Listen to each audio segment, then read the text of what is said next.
Okay. Should we tell? Oh, there's Dominic. There's a bunch of chairs throughout.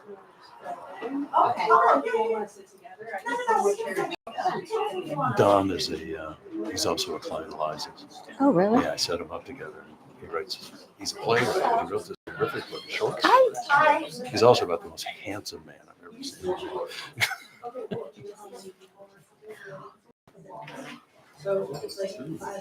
Don, there's a chair there. Right behind Tom Shane. Reserved seats, sir. Hello.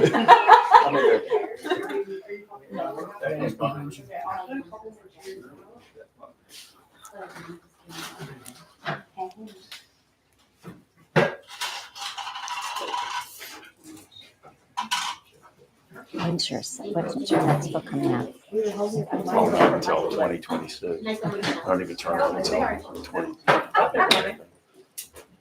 I'm almost done. Yeah. Almost. Yeah. And nobody took the really comfortable chair. Holding it for someone? Mm-hmm. Go to town if anybody wants it. It's a nice view.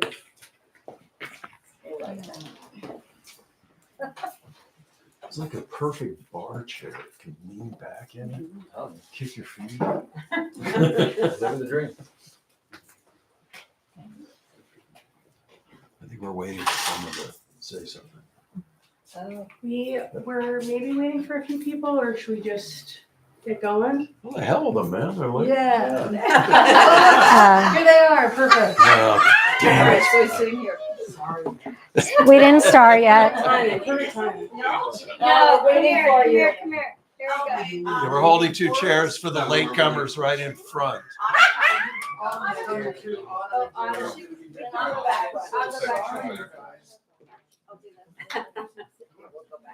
Hi, girls. Hi, honey. Hi. How are you? We're fine. Well, that's my cousin Elise. Hello. I know. Brian's told me all about you. Didn't traffic suck on the way over here? Yeah, coming from the valley, it's Echo Park. Okay, well, welcome to Zibby's. Thank you guys so much for coming. We're super happy to host this event. I'll read bios and then I will hand it over. And then we'll do a little bit of a question and answer after the main event. And then as well, we have books of both of the authors up front. We can bring those out for you and you can get them signed. So cool. Thank you again so much for coming. Cool. Elise Hart Kipness is a television sports reporter turned crime fiction writer. The first book in her Kate Green thriller series, Lights Out, is available now. The next, Dangerous Play, will be released. Nope, it's out now. That was my old one. Sorry, I need to update that. Sorry. The next, Dangerous Play, out now. Out now. Lights Out is based on Elise's experience in the high-pressure, adrenaline-pumping world of live TV. Like her protagonist, she chases marquee athletes through the tunnels of Madison Square Garden and stood before glaring lights reporting to national audiences. At 5 feet, she often stood on a milk crate to interview NBA players. And to talk to you. Yeah, exactly. We did a picture outside. It's a little bit of a height difference. Yeah. And then John Lindstrom, a 4-time Emmy Award nominee, having been seen in studio movies, independent films, and literally thousands of hours of TV. He is probably best known for his portrayal of twins Dr. Kevin Collins and Ryan Chamberlain on ABC's General Hospital. He's also an award-winning filmmaker, and his writing has won recognition at several prose and screenplay competitions. Thank you both for being here. We're super excited. And now Thank you. Thank you. Applause to those who came. Yes, Thank you thank so much. you. Thank you. Okay, Elise, Dawn, I got a few questions for you you. too. Okay. Dangerous Play. Tell us about Dangerous Play. Okay. So in Dangerous Play, the Olympics comes to New York City. And Kate Green, who's my main character, and if you haven't read Lights Out, you don't need to know this, but she's coming off a Yeah, and what I meant to say is you don't need to have red lights out in order to read Dangerous Play, but she's coming off a very embarrassing and very public suspension. And she gets assigned to cover the Olympics soccer because she's a former soccer gold medalist and she's going to cover soccer at the Olympics. Then she finds a dead body in the locker room. And you guys, there are seats down here if you want. You can come in Come here. on in. Don't be shy. Don't worry. Yeah. There's a couple. Yay. Yeah, Ottoman door here, but there's seats there too. Yeah, there's one right there. So Dead body, locker room. dead body in the locker room, and she recognizes the person. It's someone named Alexa Kane, who she hasn't seen in decades. And it's someone that she feels really guilty about how the relationship ended, that she feels she's to blame for some of what happened in the relationship. So she determines that she will find Alexa's killer. She won't let her down a second time, even if it exposes secrets that she and other people at the Olympics would rather be kept buried. Da-da-da-da. That's a great premise. That's a really great premise, having to Thank deal you. with the guilt of how something ended, and there's nothing you can do about it because that person is dead. Right. So what do you do? You mentioned an embarrassing situation for her in the previous book. Yeah. Most of us tend to write something about what we know. Yes. Are you? Did you have? Just ask you. Did you have an embarrassing situation that you are using in your books, or actually led you to walk away from TV sports reporting and become an author? So no, but the situation did come from something that happened to me. So what happened was when I was a sports reporter, which was a while ago, it was like in 1999, 98, there were not a lot of women sports reporters. There were not a lot of reporters.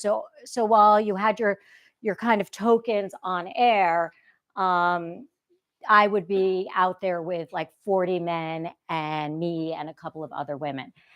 And there were a lot of situations that I wish I had stood up for myself in, like so many times. Actually, Brian once asked me about a situation with a boss I had, and I was like, I'm so ashamed that I didn't say something to them about standing up for myself. But I felt lucky to be in the game. You know, I didn't think about that. I thought I'd lose my job if I did that. And Brian's like, you were bullied. And so when I wrote this, it was so cathartic because that situation where she's embarrassed, she basically, someone calls her a bad mom, and she calls the guy out on it, and she calls him, curses at him and everything. And that was me screaming back at all those people that had put me through those situations. So it didn't happen to me, but I wish that I had stood up for myself, you know, like that. You know, it's interesting because women on camera in sports is kind of the mirror image of women behind the camera in Hollywood. Mm-hmm. And you may feel bad about not stepping up, but the fact is most of the women either behind the camera in Hollywood, there were very, very few, Yeah. and very few women in front of the camera in sports. They did not have the agency to say anything. Yeah. At least didn't believe that they had the agency, and there was usually no man who was going to back them up. Right. Because they were afraid for their own shitty job. Yeah. As well. So I guess that's a long way of saying don't feel bad because the odds were not on your side. Right. You know, Right. Instead, you wrote some books. Yeah. I got even. So, yeah, you know, it's kind of our way of revenge. Yes. By the time I'm done, everyone in Hollywood will be gone. Yes. Yes. Dead and buried. But I want to ask you, why not YA? Why not historical fiction? Why crime? Why crime fiction? It took me, well, first, before I was a sports reporter, I was a news reporter, and I worked in New York. I'm from the New York area, otherwise known as Connecticut. More specifically, Greenwich? Stanford. I'm outside, but Greenwich is so much more interesting, which is why I write about it. And I worked at WNBC. I worked at News 12 Long Island, and I covered a lot of crime.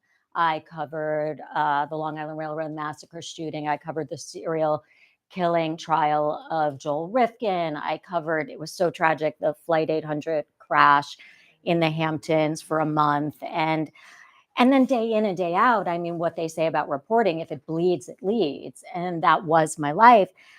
And I always liked reading thrillers and crime fiction. And I didn't make that connection to why I wrote it until I heard Lisa Unger, who, if you know, she's like an amazing thriller author. She was speaking and she said she writes this genre to get the darkness out. And I was like, and this is after Lights Out was printed. I'm like, aha moment.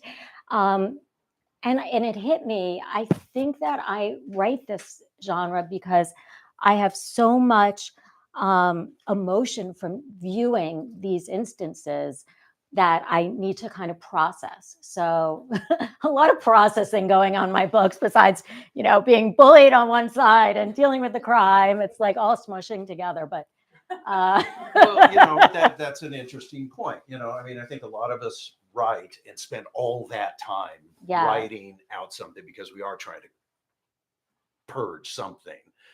Why did you write crime fiction? Because I like to kill people. It's really easy. There's a lot of people out there I'd like to kill. In hindsight.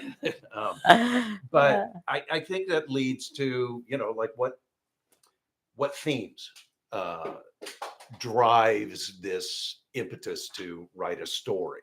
Is there something about, you know, inequality? Is there something about bullying? You know, in the context of a crime story, were you conscious of a theme, or I think for a lot of writers, did you discover it after you were halfway through or three-quarter or done? with the Right. book? That happens so much, doesn't it? Like your unconscious kind of leads you down a path. I was really interested in the dynamics of youth sports. My son plays soccer. I have two sons, but one plays like D1 soccer, and you know, I lived that.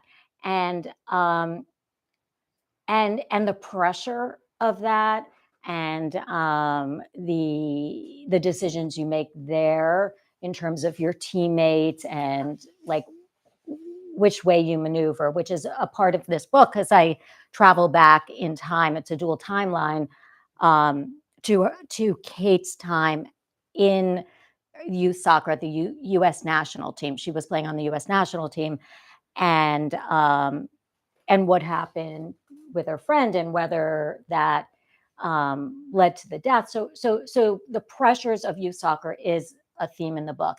And then, you know, I guess I always go back to like my feelings about the media. I wanted to be Edward R. Murrow when I decided to be a reporter, and then I get to reporting and it's like blue dresses with stains, and because I did cover Monica Lewinsky, and Funny, I got that. and you know, you just felt like gross, like I needed so many showers, and so I have a lot of opinions about the media, and one of the themes in Dangerous Play is how one post snowballs into a very serious, deadly situation. And it's not the main part of the book, but at the beginning of the book. And I am very worried for society about how the media is now. You know, once we used to get fined if we said something not true on television because it was broadcast and their FCC had rules, and now, you know, Now they pay you for it. right? Like it's, yeah, my scripts used to get checked before I could say something, and you know that changed during my time broadcasting. So that's one of the themes, and yeah, so I did try to kind of touch on those things, and the bullying and the sexism is always in my books. Right. Yeah. You know, I always tend to think of theme, having been an actor and then a filmmaker and learning to write scripts by writing screenplays. One of the books that I read was Sidney Lumet's book, Making Movies. And he talks about once you identify a theme, everything else comes from that. So I just think it's an interesting thing because from a filmmaking point of view, you you're almost required to boil down your theme to 1 or 2 words, like bullying or bullying and competition, something like that. Very, very simple. But with novel writing, it's never like that. No. It's just part of this discovery that you discover along with your story, because we don't know what the fuck we're writing. Well, do you at the time. outline? No. No. Do you know the ending? No, look, I hate this term, but I'm going to ask you. Okay. Are you a plotter Or a or a pantser. pantser? If you don't know, that means do you write by the seat of your pants? Which is just a better way to say it, pantser. But do you? I just saw someone I went on a teen tour with, and I haven't seen 30 years. Sorry. You don't owe her an apology. No, she's not a theme in my book. Yeah. So Plotter or pantser? in the middle. I know what sport I'm writing, covering.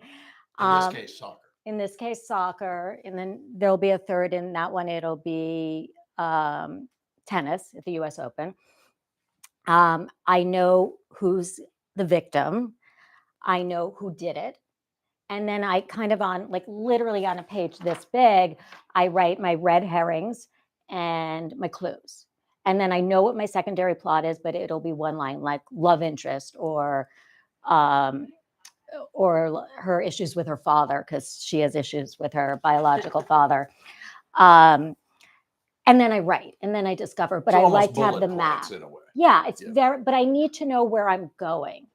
I need to know the ending, which a lot of people don't. I think most of us do. I mean, I think, I don't know. I have conversations with people that say, no, I don't plot at all. Yeah. But then on further inquiry, if you press them a little bit more, all of us pretty much know, I believe, where we start, basically what happens and where we end up. Yeah. We know who's going to be alive at the end and who's going to be dead. Right. We're going to have a basic idea of how we get there, but filling it all in between is usually that beautiful time of discovery. Yeah. But yeah, I'm the same way. I'm the bullet points. Yeah, the bullet points. Yeah. And they get tossed. They often just get thrown out. Yeah. I mean, I haven't changed my murderer yet. Yeah. No, I don't change the killer or the killed. Right. Yeah. Just how. But I know people who do. Like in the last minute. There are some people who heavily plot. Yeah. Yeah. And I suppose if you're going to write like Robert Crace or somebody, you kind of have to, because those are heavily, almost convoluted books. Yeah. Harlan Coben and those guys. I wish I could do that. Yeah, I won't try. Did you ever think you would write a novel? I mean, why not a screenplay? Why not something else? I didn't. I stopped reporting when my older son was born, which was a while ago. And then I was just kind of home. I mean, I used to travel months at a time. I would go to Florida for spring training for a month, and I wanted to be home when the kids were born. So I stopped, and then I kind of found I missed writing, which surprised me. I mean, I would write my own script, but it was a minute long, and it had sound in it, and it wasn't the part of the job that I thought I would miss. I thought I'd miss, going into locker rooms or the adrenaline or, I know that was a joke. That was a joke. I thought I would miss different aspects of it, the really immediate deadline. But I missed writing. And then I read a journal entry I had from when I was 20 that said, I wish I had more free time to write. So I guess it was there. Yeah. And then I took a lot of classes because I didn't know how to write a novel. And, the first draft I wrote, I wrote it like a journalist. So I told the who, what, where, when, why. There was no suspense. It was so boring. It was really bad. So it took a while to get there. Yeah. Okay. What about you? Did you? I mean, because I feel like you knocked yours out quicker. I came to it in a roundabout way, but funny enough, I didn't really write it until I was approaching retirement age. And so I had all these years as an actor, as a screenwriter. One of my screenwriting partners is right there, Hi. Tom Shanley. We wrote our first script together, which got made. Thank you very much. Nice. Yeah, with Vera Farmiga, Bruce Dern, who will talk your ear off. Yes, he will. Yeah. Is Anyway, he that's related? a whole All other right. story. We'll talk about it at pizza. But I learned how. You guys are all invited, by the way, to the pizza party after at the Oh, yeah, Hotel Irwin. yeah, Pizza And Girl. we have bracelets for you, and we'll tell you about it. Okay. I don't know. I didn't cross the Rubicon to write a book until actually I started narrating audiobooks. Oh, that's right. With Yeah. Alex Finley, Alex was Finley it? was, yeah, he The one was you one of the guys. did, and- I had reached out to him to say, I really Yeah. dug your book and you've inspired me. And he wrote back and basically told me what to do. Yeah. And yeah, without him, I wouldn't be a published author. Well, you really need that community. And while we're here, we have two other authors. Susan Walters, book pubbed today. Hey! Cold, Running Cold, which I read the NetGalley, which is where you see things early. And it's so good. So after you buy mine and John's book, find hers, Running Cold. And Alex Kenna, you go by because you have a million names, but your writing one is that, right? Yeah. She has two amazing books. Has your Fire one out yet? No. Burning. Okay. Which I got to read Alex early. also advised me on some legal stuff. By Yeah. the way, if you need Yeah, a legal and that's question. amazing. Very good.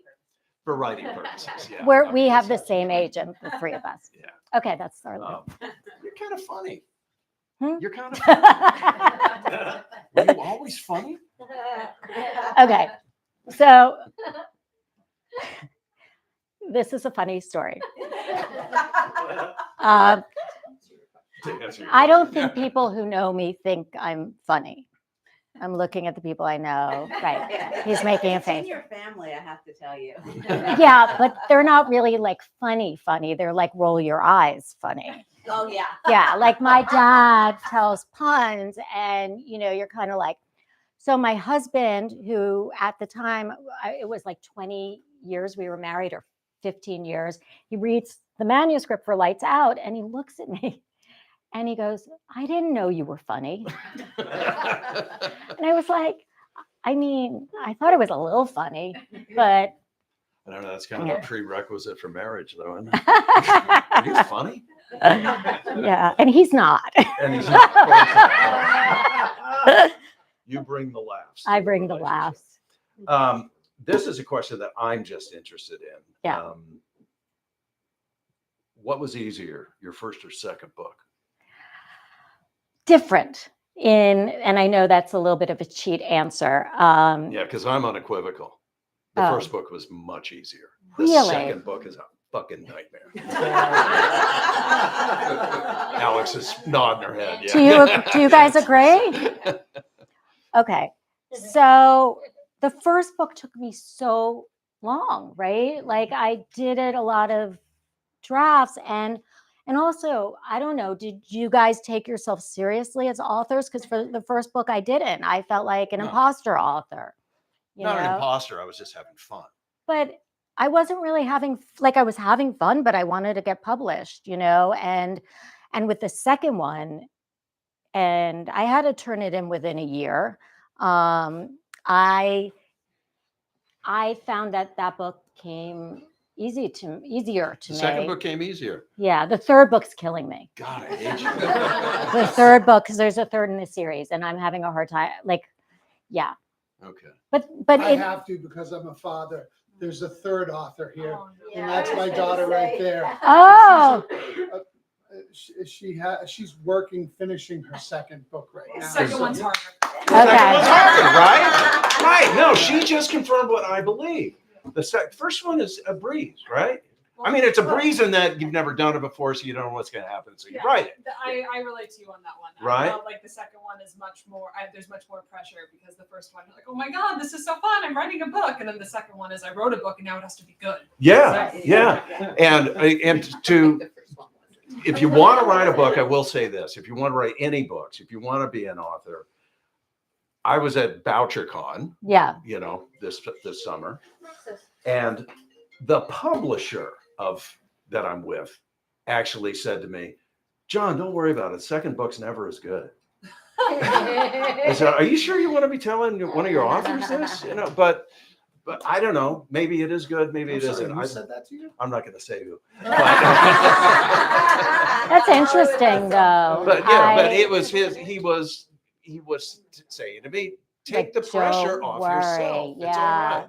There a lot of books come out. It doesn't have to be brilliant. It just has to be readable. That's all. I will take that one with me. Take that with you, right? Yeah. So when they came to me and offered me the second book, Yeah. I said, okay, but can you give me a deadline that's so far away, I don't feel like I have a deadline? And they said, yeah, we can do that.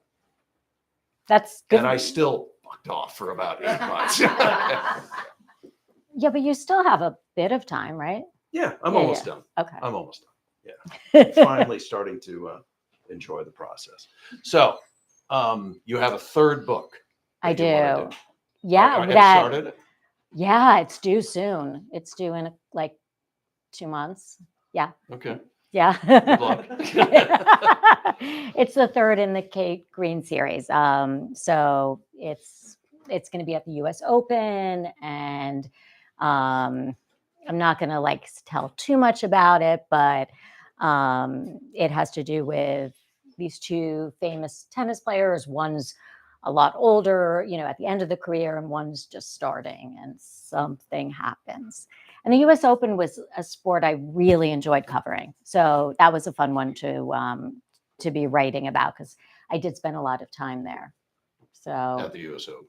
yeah. Soccer was interesting because while I was a sports reporter, I covered all the big events, but I only covered soccer once. It was the sport I covered the least, but the one I sort of feel like I know the most because I mentioned my son plays. I keep calling him my son. He's really our son.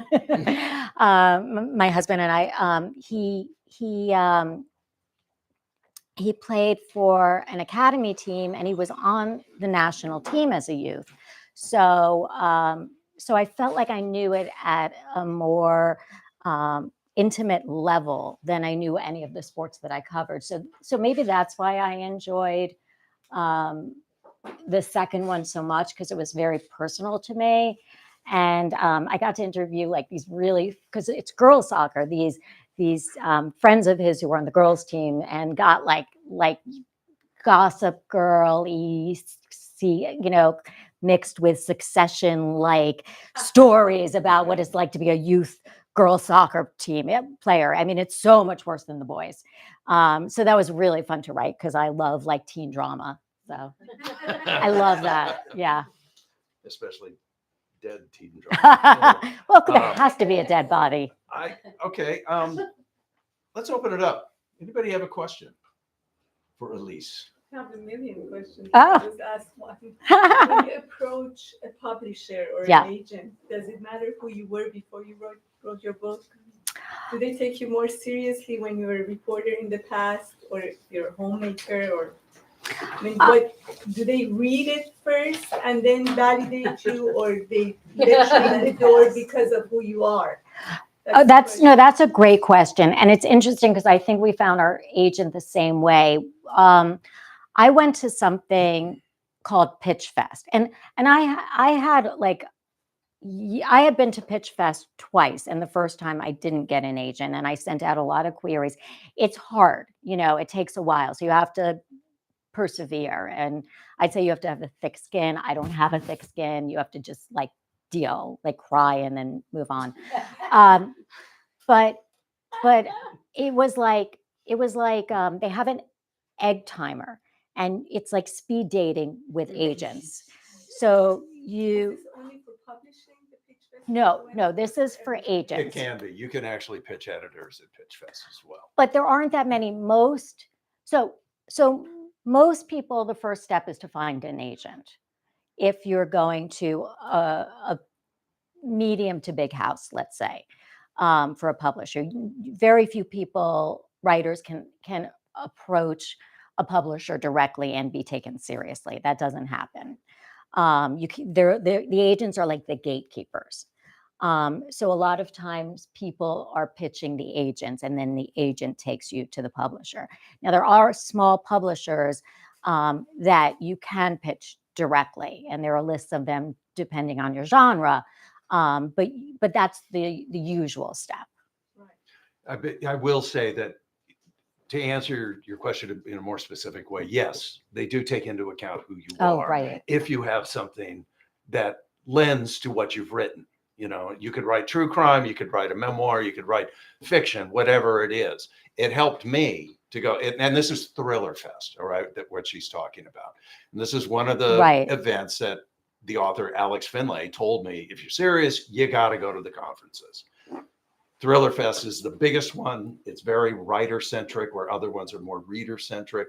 But Thriller Fest offers Pitch Fest, which is just a big ballroom full of agents at card tables, and you pitch them. But for example, I sat down and I said, I've been a Hollywood actor for the last 40 years. I wrote a book about Hollywood and I kill everybody. And I know what I'm talking about, and they took that, but I also have I have a social media following and things like that. So it all comes down to what they can sell. And if they can sell you with your book, whatever the book is, then that only gives them a stronger product. Yes. So when do the editor comes in effect? When you approach an agent, Mhm. a publisher, the editor, you've hired somebody before you approach them? you can. I was advised to get an independent editor before I submit to anybody, which is what I did. But it's a very vigorous process that you go through with the publisher's editor too. Developmental edits, copy edits, line edits, Spell check. I mean, like a lot of things. But if you're trying to get published and you're learning and writing, it does make a lot of sense. Like I did the same thing with John. I hired a private editor with my first book just to get it in the best shape I could for when I pitched an agent. And there's a lot of resources out there for people, depending on what genre they're writing. Are you working on something? Well, I have there's somebody very close to me Yeah. that was a multi-billionaire before 2008. Mm-hmm. And he lost all his money and he went to jail. Yeah. He was bankrupt. And he's been working on writing his story Yeah. when he was away, but he stopped. It's difficult because he also needs the money to hire an editor and a writer Right. to work with him. So that's why I wanted to know. That's one thing. Yeah. Another thing is I am working on something, but it's a script. It's not a book. yeah, that's a whole different animal. One similarity, though, I will say, if you ever pitch and they say you have 5 minutes, they mean 3. Because if they like it, they want a couple of minutes to ask questions and get to know you a little bit. Because I can't recommend that enough. Do it in person. I think query letters through online or what. I think they're. What's that? You said something right now. I didn't understand. Query letters. Query Yeah. letters, the things you write up. Hello, I'm an author. I'd like you to consider my book, Oh, and then you nobody send it cares. off by Yeah. email. I think it's a big waste of time. Yeah. Unless you know someone there. Julie? Use Oh, everything sorry. you have. Go ahead. So why is there only going to be 3 books with Kate Green? Why does she? Yeah. Kinsey Malone, Sue Grafton. She went through almost the whole alphabet. Okay, let's just say she's having a little hiatus. I don't know if she's going away for good. I do have a 2-book deal for the 3rd and the 4th. And the 4th book, we're talking about just doing something different. So maybe I'd go back to her after, but we have something else that I'm going to try for the next one. And then I have another question. So when your husband Rob reads, I'm just curious, how serious do you take his comments as opposed to your comments? I feel like I have a lot of suggestions for our next book. Oh. And I'm just wondering, I'm sure when Rob reads it, he's probably like, oh, it can go in so many directions. Something tells me it's a murder book and I'm the victim. Yes, we come from a family that has a lot of opinions. So But he is kind of funny. That was a pretty funny thing. yeah, he is. He is. You said Uh, earlier he wasn't back. Exactly. No. Oh, I'm so confused. Oh, sorry. Um, I'm taking notes. no, you're right. I did say that. Um, Rob is very careful of what he says to me because he knows that I will go down a rabbit hole and make his life crazy if he says the wrong thing. I'm not even kidding. I mean, you know. to be a writer for that, by the way. Right. So he's smart enough to know that, and he doesn't usually read it till the end. Although the third one, I have been having a couple of misdirects with, so I'm having him read it sooner. But he kind of knows, he knows his lane. He's grammar spelling. This isn't logical. He knows what exposition means now, which it took him to the third book to know, and he knows when that's not that. He knows now that's not good. That's when you just explain things without showing them. So he's well trained. I guess that's what I say. Like I would never let Brian near, a pre-draft because I'd be so scared what he'd say. Although you were such a cheerleader, so it's not really fair that I'm putting you under the bus. I'm sorry, Brian. That was terrible. Yeah. Susan. So Alex and I were talking about what it takes to promote a book versus what it takes to write a book. And I feel like you have to kind of be two different people. Like the promoting is very outward facing and it's really consuming. I mean, it's wonderful when social media starts lighting up and you want to respond to everybody who says complimentary things about your book and you can go into that space. And I find that actually the difficult phase, the selling phase, versus the writing phase. And I'm wondering, because you've done this amazing tour, I see you on social media and you're all over. Thank you. Are you able to write, create, and be in that, like be with your muse, and then go out and put on your salesperson face and do this? Because I can't. And I think Alex and I were talking about it's that I have it like I'm in a selling mode right now. Right. And I'm miserable. Like I just want to go back to the writing. But how do you do that?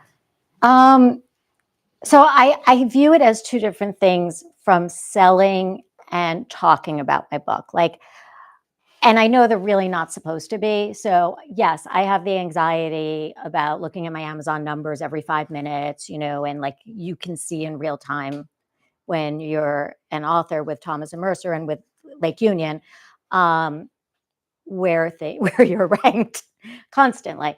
And that does, can be very consuming. Maybe it's the reporter in me, and I wonder if you feel the same way. Like I love being on panels. I really enjoy talking like at events like this. And to me, this is fun. But it might just be like, why did I want to be in front of a camera, talking to all these people? And I get to have downtime with this too. You do it and then I can hibernate and I I like to write in bed so I can like not leave my room for a week, except when absolutely necessary. I cannot put makeup on every day. Yeah. What do you think? Do you like? I hate selling. You hate, but what about talking about your book like this? Talking about it later in a context like this, it's fine. We're just talking about process basically and some of the pragmatic nuts and bolts, like, her having to do with her question, but writing is one of the great experiences that any creative person can indulge themselves in. Going out and selling it is a freaking nightmare. And and hey, this was a bestseller because I was on social media day in and day out. Buy this book, and it makes you crazy when you see somebody like Michael Connolly, who I know a little bit, and all he does is he has a picture of himself, with his book, and you can hear his voice. It just says, "Buy my book," and it goes on the New York Times bestseller list. But when you're trying to break through it, to me, it was just an all-consuming hellscape. I'm right there. Like You're right there. Yeah, you're right where today. you. That's Yeah, and it's like you gotta post 5 times a day, and you gotta make the videos, and you gotta be cute, and you gotta do all this stuff. Your publicist is here. Like, do you guys work together? Because my publicist will be like, oh, I'm writing for the New York Times. They're doing a feature on this. Can you do a draft of the letter? And I'm like, okay, back in salesperson mode, right? Like you're just going back and forth. Well, no, I I'm the happen best person to But it say has to be myself, done. You know, it's got to be done. right? Well, so this is my first time meeting Sean in person because I'm just in LA. But no, I happen to get lucky with you. You're amazing. And Publicity helps. yeah, it's not so the social media he doesn't do, but No, just but that's what I'm talking about. Yeah. I write the drafts of the letter also because I'm a control freak and I want them to say what I want them to say. yeah, you know what I've learned about myself? I'm not a control freak at all. Like I did a panel with these two other authors. I won't name them, but I'll tell you in private.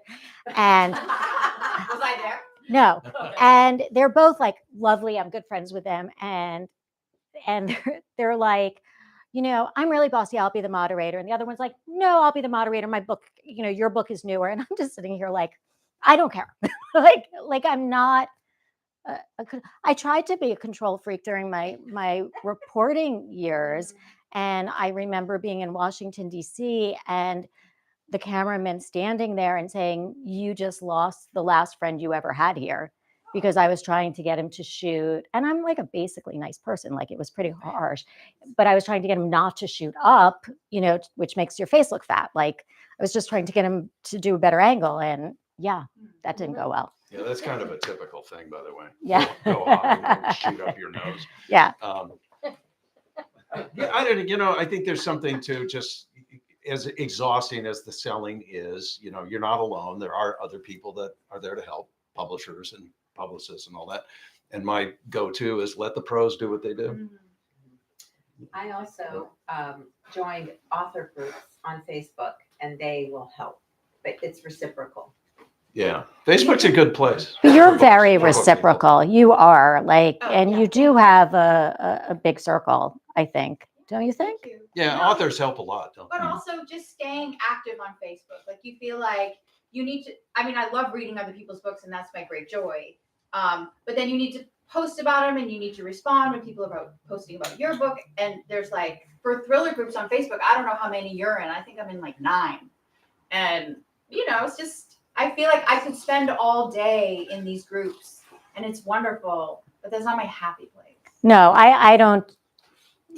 I just do it quickly, and I'm yeah. In and out. So what I do, okay, now all my secrets. So when you see things, when I go and get my hair blown, which I didn't because it's in a ponytail right now and it keeps falling down. Okay, I go home and I put on one outfit and I do my little thing, and then I change my outfit, change my jewelry. I do another thing, so I like knock them out. And then release them on different days. Yeah. Yeah. That's Yeah. smart. Yeah, it's like cooking for the week. Right. Yeah. Never All been right. I shouldn't share my secrets, right, Sean? Whatever works. You had another question? And I was wondering because I would expect someone who's a reporter to be able to write, but just because somebody acts doesn't mean they're a good writer.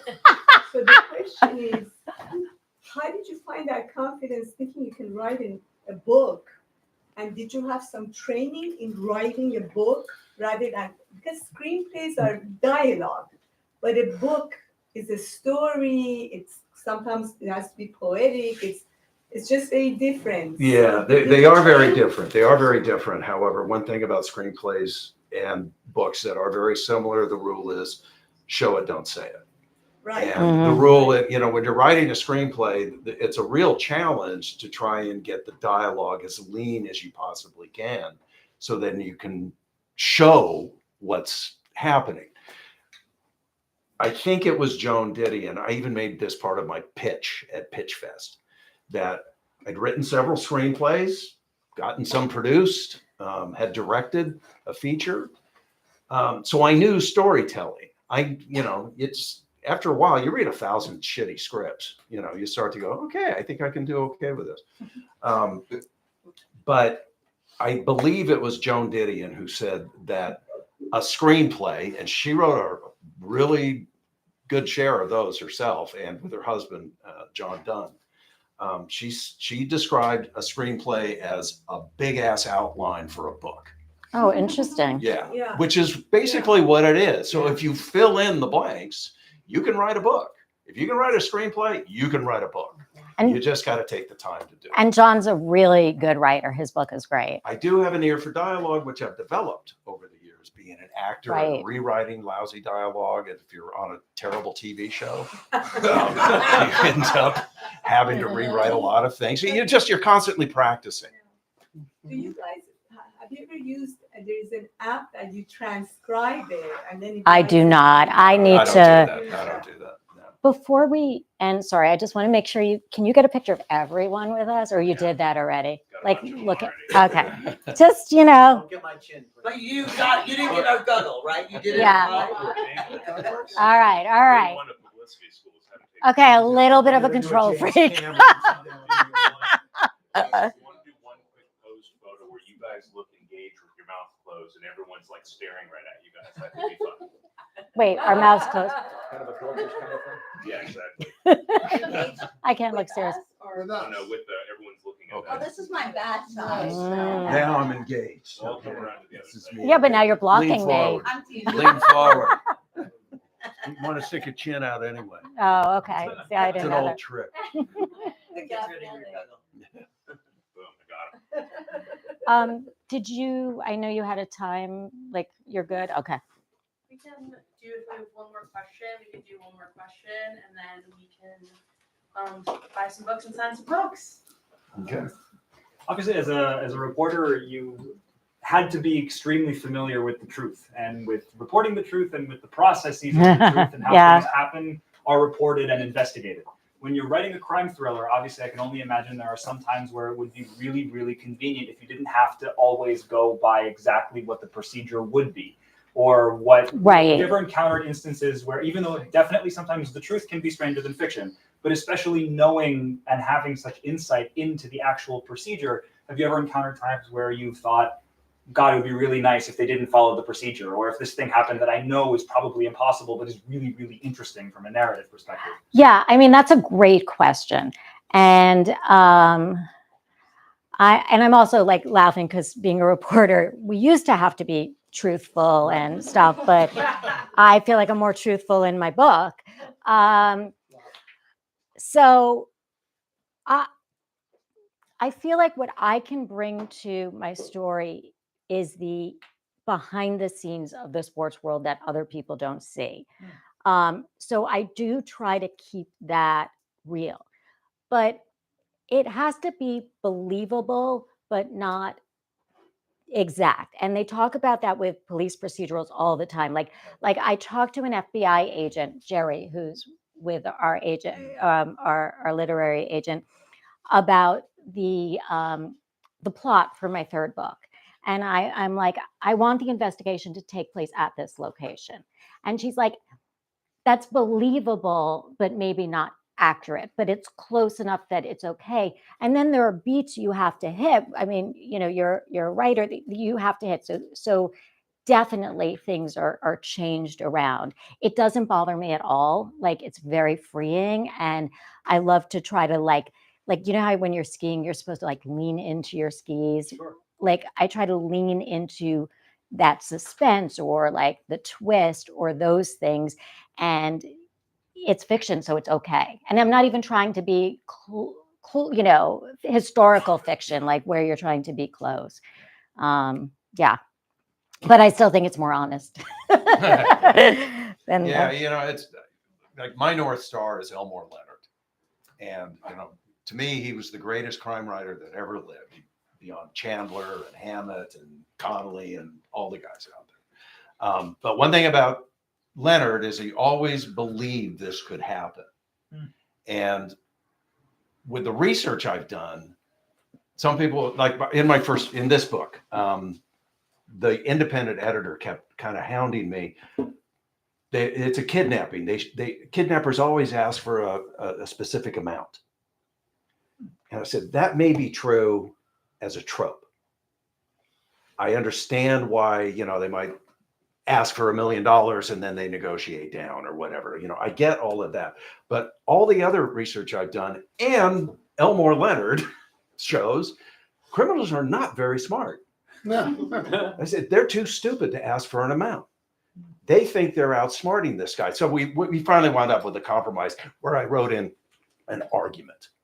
Why didn't we ask for this amount? Why, and because the guy who thought he was outsmarting everybody said, no, we're going to keep him off his pins. Now it's not what you normally read, but to me, that was more entertaining. Sure. That's all. Is it the truth? I don't know. I've never kidnapped anybody. Or did he? Yeah. It's like a robbery. You can do Ocean's 11, but then it's all about the heist. Right. And all the research I'm doing, and according to Elmore Leonard, heists are usually smash and grabs. It's always violent. Somebody gets knocked down or knocked out, sometimes killed. They always turn on each other. Again, they're just not very smart. But you want to usually read about a smart villain because you want to be taken, I think, like on the chase. You know what I mean? You want to wear the adversary. Yes, exactly. That's exactly. Yeah. Yes. Yes. Good question. All right. Well, thank you very much, everyone. Like Charlotte said, we have plenty of